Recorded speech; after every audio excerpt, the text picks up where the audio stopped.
Então vamos lá. Mais uma vez, boa noite para todo mundo, todos muito bem-vindos. Qualquer dúvida que você tiver ao longo da nossa conversa de hoje, temos sempre dois encontros, né? Envia no chat ou libera o microfone para que você consiga fazer os seus questionamentos e não fique com dúvida, tá? Não fique com dúvida. Aproveite esse momento que a gente está revisando algumas coisas para que efetivamente você consiga relembrar, aprender ou reforçar o conteúdo que já foi passado para você, tá bom?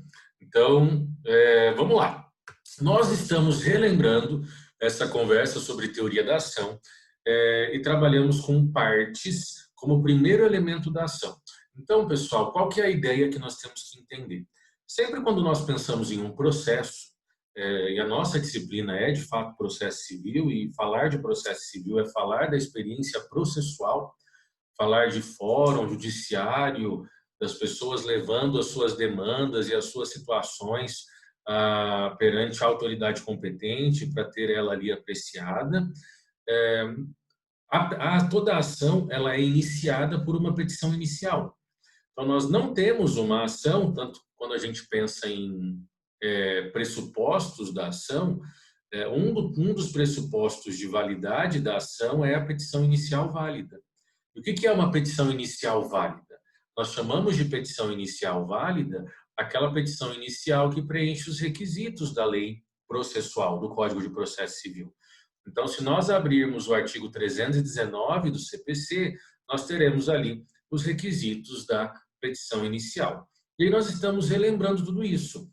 Além dos requisitos que o próprio 319 nos apresenta, que vocês já estudaram também, e se você por acaso ficou confuso, me fala, porque daí eu consigo separar alguns pontos. Por exemplo, se vocês me passarem, olha, professor, para mim ficou complicado entender tal assunto, do que já foi visto, me avisa, e a gente separa momentos para trabalhar esses assuntos anteriores, tá bom? Para que você não fique no prejuízo.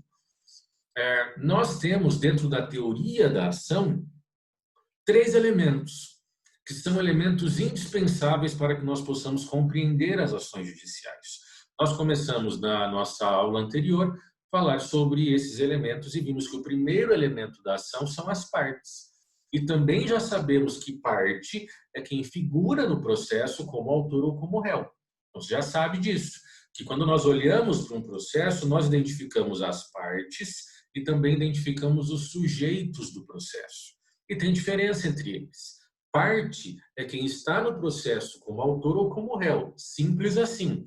Sujeitos do processo é qualquer indivíduo, inclusive as partes, que participam do processo, né, que estão ali fazendo com que o processo aconteça. Então, o juiz é sujeito do processo, mas não é parte.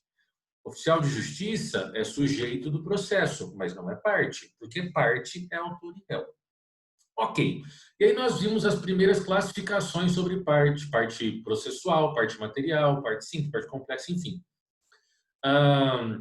Agora a gente vai começar a falar, dentro dessa revisãozinha, sobre a pluralidade de partes.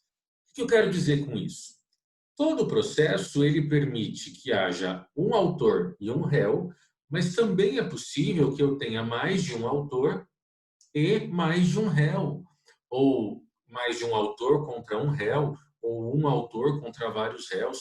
Não existe nenhuma obrigatoriedade na legislação que o polo ativo, que é composto pelo autor, seja composto por somente uma pessoa, ou que o polo passivo tenha somente uma pessoa. É possível termos inúmeras pessoas, seja no polo ativo quanto no polo passivo. E isso tem um nome. O nome disso é litisconsórcio. Nós chamamos de litisconsórcio essa pluralidade, esse amontoado de gente em qualquer um dos polos da ação. Então, quando litisconsórcio é várias partes. Eu tenho vários autores ou vários réus, ou vários autores e vários réus no mesmo processo. Bom, olha o que fala o artigo 113 do CPC, ele está aí colocado no seu material, também para nos auxiliar, e diz o seguinte no caput: duas ou mais pessoas podem litigar no mesmo processo, em conjunto, ativa ou passivamente. Quando eu vejo o caput do 113, Isso deixa muito claro para mim que em uma demanda eu posso ter ali várias pessoas, seja no polo ativo ou no polo passivo. Não preciso ficar separando. Então, assim, um exemplo besta, mas um exemplo que nos é elucidativo. Se você ah, adquire um produto, você vai até a Salfer e compra uma televisão. E aí você chegando na sua casa, essa televisão ela apresenta problemas de funcionamento. Você está aí diante de um vício, a gente chama de vício do produto, quando ela não serve para aquilo que ela se destina a servir. Então você tem a possibilidade, como autor, né, você é o lesado da história, né, o interessado em ter ali uma reparação, de ingressar com ação contra a Salfer, que foi a fornecedora que vendeu o produto, mas você também pode optar em ingressar contra a, a, a, a empresa que fabricou a televisão. Vamos imaginar que você comprou uma televisão da Samsung. Você também pode processar a Samsung. Ah, eu posso processar os dois, a Salfer e a Samsung? Pode. Mas eu tenho que fazer processos separados, tipo uma ação sua contra a Salfer e outra ação sua contra a Samsung? Não. Você pode fazer uma ação só, uma única ação, colocando no polo passivo, que é composto pelos réus, a Salfer e a Samsung. Bem tranquilo. Diante disso, nós temos algumas classificações. Classificações essas que nós aplicamos para o litisconsórcio. Né? Essas classificações que dizem respeito a categorizar essa pluralidade de gente que a gente pode verificar no processo. As primeiras classificações são extremamente simples. Então, nós temos o chamado litisconsórcio ativo. E, como o próprio nome diz, né, aquele meu velho discurso de que direito é algo lógico, o que é litisconsórcio ativo? Eu tenho vários autores, está vendo aqui meu cursor, contra um réu. Então, litisconsórcio é pluralidade de partes. Se eu digo que ele é ativo, é porque a pluralidade de partes está no polo ativo. Quem compõe o polo ativo? A de ativo, A de autor. Para facilitar absurdamente a vida, né? De entender o que significa essas terminologias. Por sua vez, quando eu falo de litisconsórcio passivo, a pluralidade de partes se encontra no polo passivo. Então, nas hipóteses de litisconsórcio passivo, você tem um autor e vários réus, tá bom? Nessa dinâmica representada aqui pelo seu material. E o litisconsórcio misto, também, que também pode ser chamado de recíproco, né? Litisconsórcio misto ou recíproco. Bom, o que é isso? Litisconsórcio misto ou recíproco. É quando a pluralidade de partes se encontra nos dois polos da ação. Então, eu tenho vários autores em face contra vários réus, não necessariamente na mesma proporção. Para ser misto, não é obrigatório que se tem dois autores tenham dois réus. Eu posso ter dois autores e 5 réus. Não precisa ser necessariamente a mesma quantidade, como está representado aqui no desenho do material. A gente vai chamar de misto quando eu tenho mais de um autor e mais de um réu no mesmo processo, ao mesmo tempo, no mesmo momento. Certo? Tranquilo até aqui a primeira classificação de litisconsórcio? A segunda, pessoal, ela é também muito simples, que é o litisconsórcio inicial ou litisconsórcio ulterior. O que é isso, litisconsórcio inicial ou ulterior? Aqui é uma classificação que diz respeito ao momento de formação do litisconsórcio. Ah, professor, como assim momento de formação do litisconsórcio? Pessoal, o litisconsórcio, essa pluralidade de partes, né? Isso pode acontecer desde o início do processo, e quando eu falo desde o início do processo, desde a petição inicial. Porque, o que inicia o processo? Petição inicial. Ou esse litisconsórcio, ele pode acontecer depois. Então, vamos pensar. É possível que uma petição inicial, o exemplo da sua compra da TV na Salfer, você pode, na petição inicial, colocar lá, você ingressando com ação em face de Salfer e Samsung. Desde o início do processo, existe litisconsórcio. Isso é litisconsórcio inicial. Olha que coisa besta. O litisconsórcio inicial é aquele que é formado desde o surgimento do processo. O processo já começa tendo litisconsórcio, tendo pluralidade de parte. Bom, e o litisconsórcio ulterior? Quando que acontece o litisconsórcio ulterior? O ulterior também pode ser chamado de posterior. Então, pessoal, se o litisconsórcio inicial é aquele que acontece, que existe desde o início da ação, o litisconsórcio ulterior é quando a ação começa sem litisconsórcio, um autor e um réu, só que durante o processo acontece alguma coisa e aí eu vou ter litisconsórcio a partir daquele momento. Vamos pensar num exemplo disso, né? Inclusive é o exemplo que eu coloquei para você no material do artigo 110 do CPC. Vamos pensar que eu tenho uma ação do Pedro contra o Joaquim. Então, Pedro é autor, Joaquim é réu. É uma ação sem litisconsórcio. Eu tenho um autor contra um réu. Em razão do falecimento do Pedro, que é o autor, né, o Pedro ingressou com ação contra o Joaquim, os herdeiros do Pedro, vamos imaginar que o Pedro deixou uma esposa e 4 filhos. Os herdeiros do Pedro, então, se habilitam no processo para dar seguimento com a ação. Nós temos uma figura de substituição processual. Então, quando os herdeiros substituem o falecido num processo, isso vai formar litisconsórcio. Por quê? Porque antes eu tinha só o Pedro. Agora, com a morte do Pedro, todos os seus herdeiros se habilitaram no processo, quiseram entrar no processo. Aí entrou a esposa, a viúva e os 5 filhos. Agora, antes que eu tinha só um, agora eu tenho 6 pessoas compondo o polo ativo. Isso é litisconsórcio ulterior, ou seja, posterior, porque ele é formado após o início do processo. Bom, então isso é muito, muito, muito tranquilo. Um outro exemplo que a gente tem de litisconsórcio ulterior e que nós podemos verificar, né? Existe uma situação, não sei se vocês já viram a questão de contrato de locação, acredito que vários de vocês já tenham visto um contrato de locação ou conheçam essa modalidade contratual. Acho até porque vocês estudaram contratos e tal. Como que vai funcionar? Existe uma regra aplicável à locação que se chama benefício de ordem. O que é esse benefício de ordem que nós verificamos, observamos aplicável à locação? Ela diz respeito a um direito que é dado ao fiador. Então, o benefício de ordem é um direito concedido legalmente ao fiador. Então, normalmente, um contrato de locação ele possui fiador ou fiadores. Não existe limitação legal para a quantidade de fiadores. E esses fiadores eles estão ali para pagar eventual dívida que o devedor principal deixar, se o devedor não pagar. O que a gente observa muito é que as empresas, as imobiliárias e tal, elas exigem fiadores com patrimônio. Por quê? Qual é o sentido de alugar um imóvel para alguém que não tem patrimônio e arrumar um fiador que também não tem patrimônio? Ou seja, você não vai receber nunca se a pessoa não pagar. Como a gente não conhece as pessoas, é uma questão de segurança.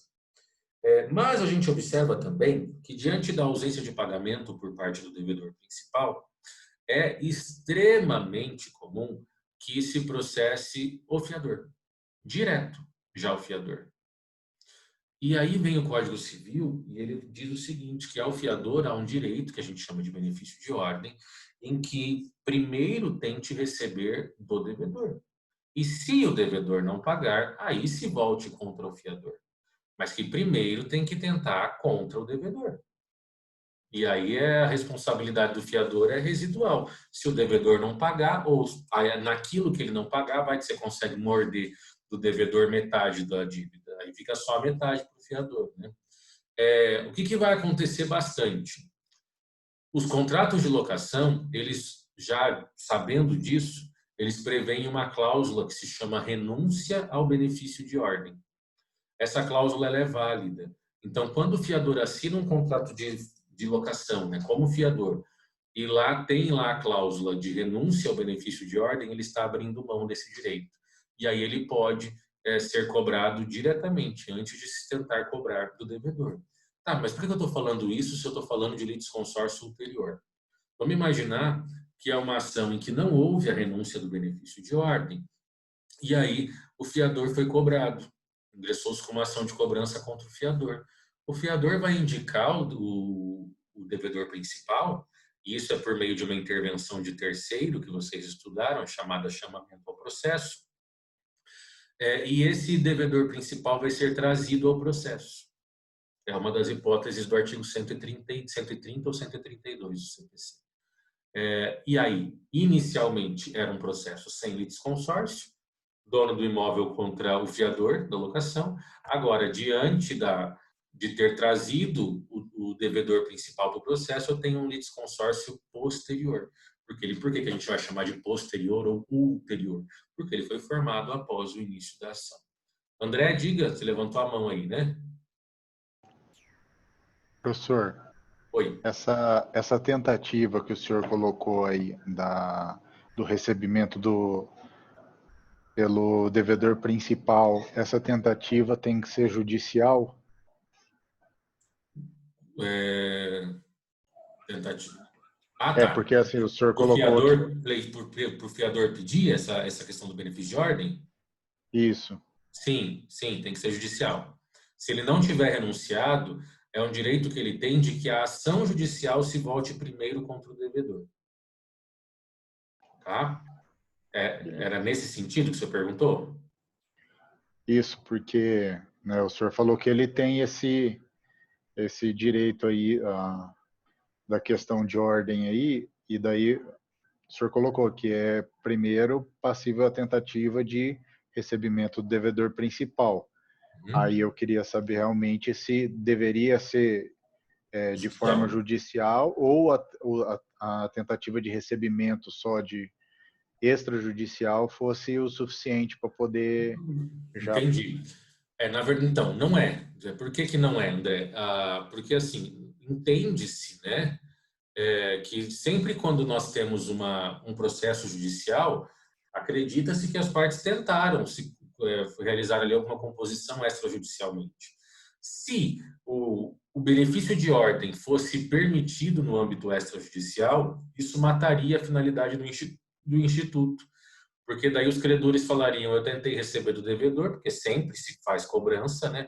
Às vezes acontece do aluguel atrasar e tal, e a cobrança acaba acontecendo normalmente, e ele não pagou. E aí, diante do fato dele não pagar, eu já entro direto contra o fiador, né? O que, de fato, não vai poder. Quando a gente pensa em benefício de ordem, esse direito, por que chama benefício de ordem? Porque se coloca sobre o fiador um benefício, um privilégio de que a ordem de cobrança tem que ser primeiramente para o devedor principal, que a função do fiador é uma função de garantia. E quando a gente fala em garantia, primeiro eu tento a via principal, para depois trabalhar contra a garantia.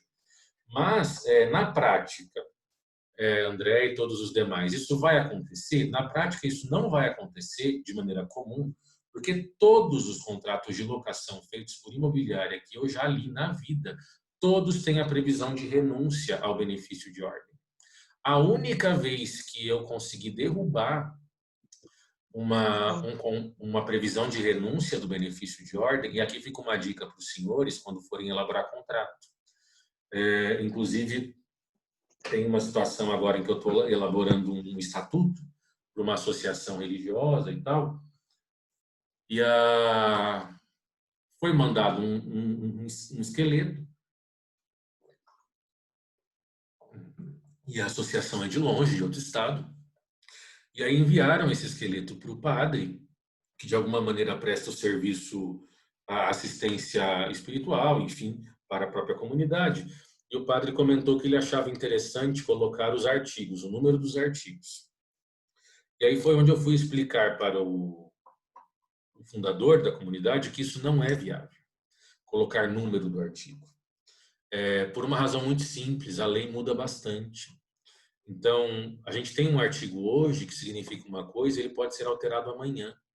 Então, condicionar e estruturar toda uma previsão contratual ou um estatuto, seja lá o que for, qualquer documento de valor legal, meramente indicando o número do artigo, isso é um tiro no pé. Porque na hora que você escreveu, aquele artigo poderia prever algo que te interessava. E hoje pode não prever mais. E qual é o problema que a gente tem aqui diante disso? O problema é o seguinte, o que seria viável, né, diante disso? Escreve no contrato, no estatuto, a redação do artigo, aquilo que te interessa. Você até pode citar o artigo tal, que, no momento, prevê da seguinte maneira. E aí você atrela o conteúdo, e não necessariamente o número do artigo. E por que eu estou falando isso? Uma imobiliária de Astorga, né, não precisa, a Astorga já está com várias imobiliárias, eu não preciso identificar qual, tem lá o seu contrato de locação, básico, normal, e de fato houve uma locação realizada, estabelecida por contrato, e aconteceu exatamente isso. O devedor não pagou, o advogado da imobiliária ingressou com ação contra o fiador. Juntou o contrato de locação, tudo certo. Mas o que eu observei? O contrato ele foi assinado, eu não me lembro o ano, mas foi após o Código atual, o Código Civil de 2002. Deve ter sido assinado 2010, 2011, uma coisa assim. E aí o Código Civil atual existe, vale, ele foi aprovado, né, em 2002, mas vale desde 2003. E qual foi o problema?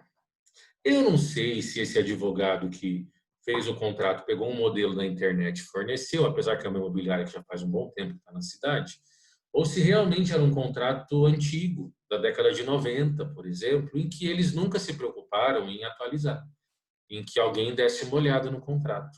Então, o que acontecia? Havia uma previsão no contrato, uma cláusula dizendo assim: o fiador abre mão do direito previsto no artigo tal do Código Civil. Qual é o problema? O artigo que estava no contrato era o artigo da renúncia ao benefício de ordem do Código 16, do Código Civil anterior. Eles não atualizaram o número do artigo. E aí, quando você abria o Código Civil de agora, no artigo que estava indicado na cláusula, não tinha o menor sentido.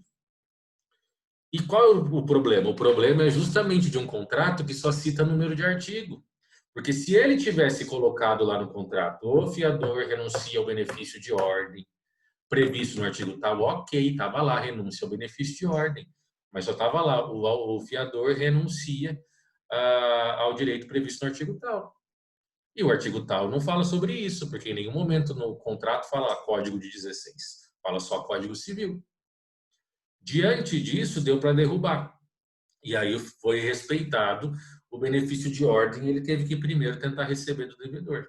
E com certeza perdeu um bom tempo nessa tentativa de conseguir alguma coisa do devedor. Então, fora essa situação que eu vi, e que foi realmente um lapso absurdo, eu não acredito, honestamente, até por conhecer a parte, né, o pessoal da imobiliária, até mesmo o advogado da imobiliária, eu não acredito que eles tenham pego um contrato que eles fizeram na década de 90 e nunca tenham atualizado. O que eu acho é que ali teve cagado do advogado mesmo, de pegar um modelão da internet e isso é um erro também. Eu vejo muito isso. Vocês vão ver quando vocês estiverem no núcleo, no NPJ, se tem uma coisa que eu fico emputecido, quando o aluno me pega um modelo da internet e nem confere os artigos. O que eu já recebi em núcleo de petição com os artigos, tudo do Código de Processo Civil revogado, poxa, o mínimo que você tem que fazer é conferir se os artigos estão certos, não é copiar e colar, você não aprende, sabe? Então, alguns cuidados que a gente tem que ter. E a gente acha que isso não vai gerar efeito, vai. Nesse caso da imobiliária, deu maior problema para a imobiliária, porque não recebeu. E efetivamente não recebeu. E não recebeu por uma razão muito simples, né? Porque havia um erro na previsão do contrato. E qual que foi a situação? Até tentar receber tudo do devedor principal, o fiador deu fim no seu patrimônio. Passou para nome de terceiro, enfim, não era contra ele o processo ainda. Então, isso pode gerar um prejuízo lascado. Dá para depois tentar retomar todas as negociações que o fiador fez? Dá. Mas é que daí depois começou a ser um valor que não era um valor tão alto, na verdade não era nada alto o valor da dívida, e aí aquela questão da imobiliária, né? Até que ponto compensa ficar brigando e gastando em torno disso. Às vezes eu acho que era mais fácil para ela quebrar o pau com o advogado e tentar ser ressarcida, porque o prejuízo foi causado pelo advogado, né? Isso entra naquela ideia da responsabilidade civil, eu não sei se vocês estão tendo agora ou já tiveram, que a gente chama de perda de uma chance. Acho que vocês estão tendo responsabilidade civil, né?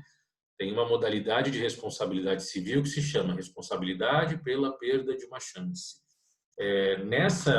Nesse estudo da responsabilidade pela perda de uma chance, reside várias das responsabilidades em que se poderia responsabilizar o advogado por perda de prazo ou algumas coisas. Wellington. Então, o certo é não pôr o número do artigo. Wellington, não é nem uma questão de certo e errado.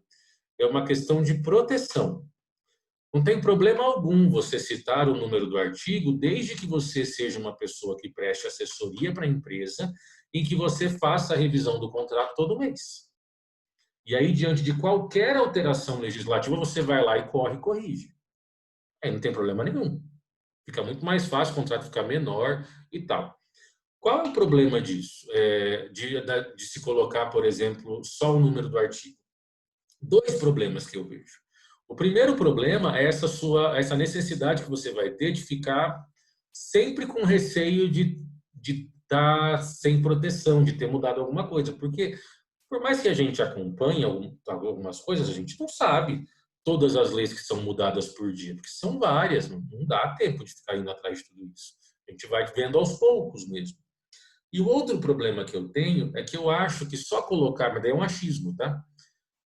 Só colocar o número do artigo no contrato dá margem para uma alegação de desconhecimento. Por mais que a gente fala assim, fulano assinou, então ele sabia. Na prática isso não funciona. A pessoa dá um jeito de te dar trabalho sobre isso. E aí ela vai falar que ela assinou sem saber, que ela foi enganada, que não deram tempo para olhar o artigo. Então, assim, tudo aquilo que você puder evitar de dor de cabeça, é prudente que se evite. Então, é errado pôr o artigo? Não, não é. Só que, pensando em uma questão de praticidade, vai ser pior só colocar o artigo. Pensando na facilidade, na praticidade, na segurança, é mais interessante colocar a redação do artigo. Colocar exatamente aquilo que você está querendo prever. Aquilo que você quer que a parte abra mão ou não. E não ficar falando assim, tal situação será regida conforme o artigo tal. Isso é preguiçoso. Tal situação será regida da seguinte maneira, e escreve como será regida. Isso torna a contratação muito mais segura. Porque daí pode mudar o que for o artigo. Você não está atrelado a ele necessariamente, sabe? Então é uma questão de cuidado, Wellington, não é uma questão de certo e errado. Entendeu?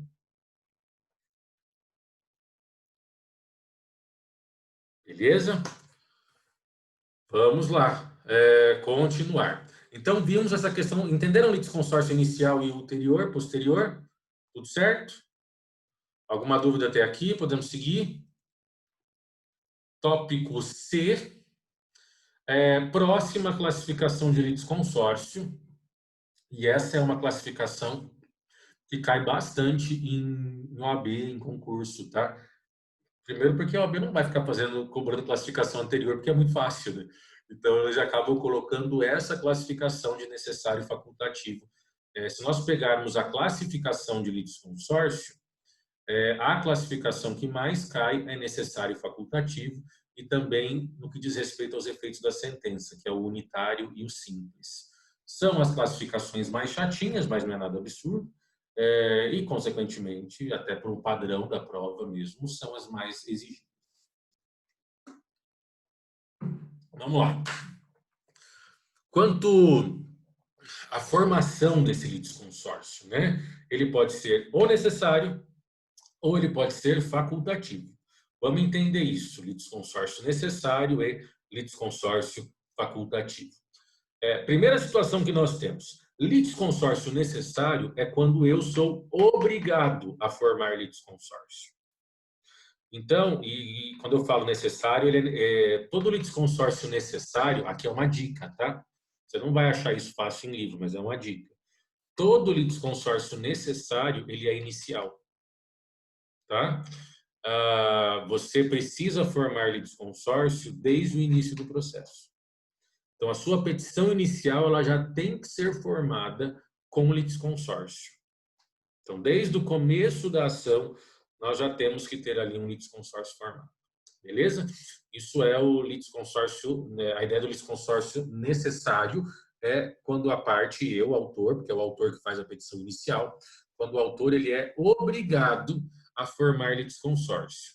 E tá, esse é o primeiro passo. E ele vai ser obrigado pelo quê? A parte ela é obrigada a formar litisconsórcio ou pela lei, porque a lei deixa isso claro, obrigando a formação do litisconsórcio, ou pela natureza da relação jurídica, pela natureza da demanda, pela natureza do processo. E aqui fica um pouquinho mais difícil de verificarmos, porque vai depender do caso concreto. Mas eu vou te dar exemplos, tá? Fica tranquilo. Então, o litisconsórcio ele é obrigatório, necessário é o litisconsórcio obrigatório, e ele será obrigatório, necessário, ou porque a lei determina que seja feito o litisconsórcio, ou pela natureza da lide, pela natureza da demanda. Vamos dar uma olhada no artigo 114 do CPC, e ele deixa isso bem claro. Olha o que fala. O litisconsórcio será necessário por disposição de lei, ou seja, que daí é o litisconsórcio necessário, porque a lei fala, ou quando, pela natureza da relação jurídica controvertida, a eficácia da sentença depender da citação de todos os que devam ser litisconsortes. Litisconsortes são aqueles que estão em litisconsórcio, né? Então, se eu sou réu de um processo com mais 3 pessoas, nós 4 somos litisconsortes, porque estamos em litisconsórcio, beleza? Vamos entender isso. A primeira situação do litisconsórcio em virtude de lei é fácil. Está escrito no artigo que tem que formar litisconsórcio, né? Então, coloco para vocês no material alguns exemplos. Artigo 73. O cônjuge necessitará do consentimento do outro para propor ação que verse sobre direito real imobiliário. Aqui a gente está falando, lembra como é que chama isso? Quando o cônjuge precisa do consentimento do outro para fazer as coisas, né? Isso tem um nome que se chama outorga uxória. Vou escrever aqui. Opa, acabei batendo aqui no lugar errado. Outorga uxória. Outorga uxória, pessoal, é essa necessidade de autorização conferida a um cônjuge para o outro, tá? E aqui o caput do 73 fala de uma hipótese de autorização, de outorga uxória. E aí vem o parágrafo 1º do 73 e diz o seguinte: ambos os cônjuges serão necessariamente citados. Quem é citado? Vamos pensar sempre na lógica, né? Citação é o ato de dar ciência, de cientificar, por isso que se chama citação, e é por isso que só existe uma citação no processo. A citação é o primeiro ato de citar, de dar ciência ao réu. Somente o réu é citado, tá?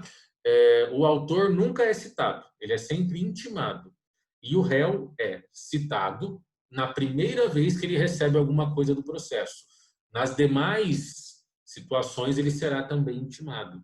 Por quê? Porque citação, como o próprio nome diz, é dar ciência, cientificar. O réu não tinha ideia de que tinha um processo contra ele e vem então a citação para torná-lo ciente, para dar ciência para ele acerca daquele processo, ok? Quando ele diz ambos os cônjuges serão necessariamente citados para a ação, e aí ele coloca lá algumas ações, ele está dizendo que ambos os cônjuges terão que ser réus. Inciso 1, que verse sobre direito real imobiliário. O que é direito real imobiliário? Direito real são os direitos descritos no 1225 do Código Civil. O artigo 1225 do Código Civil nos diz, são direitos reais, esse é o caput. Então é um artigo bem exemplificativo. E ele nos apresenta todos os direitos reais existentes. Nós não temos direitos reais fora do 1225. E aí? Propriedade é o grande direito real por excelência, é o direito real mais importante que a gente tem e mais comum, mais falado. Se eu tenho uma ação de alguém processando a outra pessoa, discutindo propriedade de um bem imóvel, e o réu é casado, obrigatoriamente o cônjuge tem que estar no polo passivo. Olha o que diz o parágrafo 1º. Ambos os cônjuges serão necessariamente citados. Isso é litisconsórcio necessário. Olha, o próprio parágrafo diz necessariamente, certo? Então, no caso do litisconsórcio necessário por disposição legal, a lei deixa clara a necessidade de formação de litisconsórcio. Temos menos de 1 minuto, preciso encerrar, só esperar carregar o arquivo para postar depois, a gente já volta.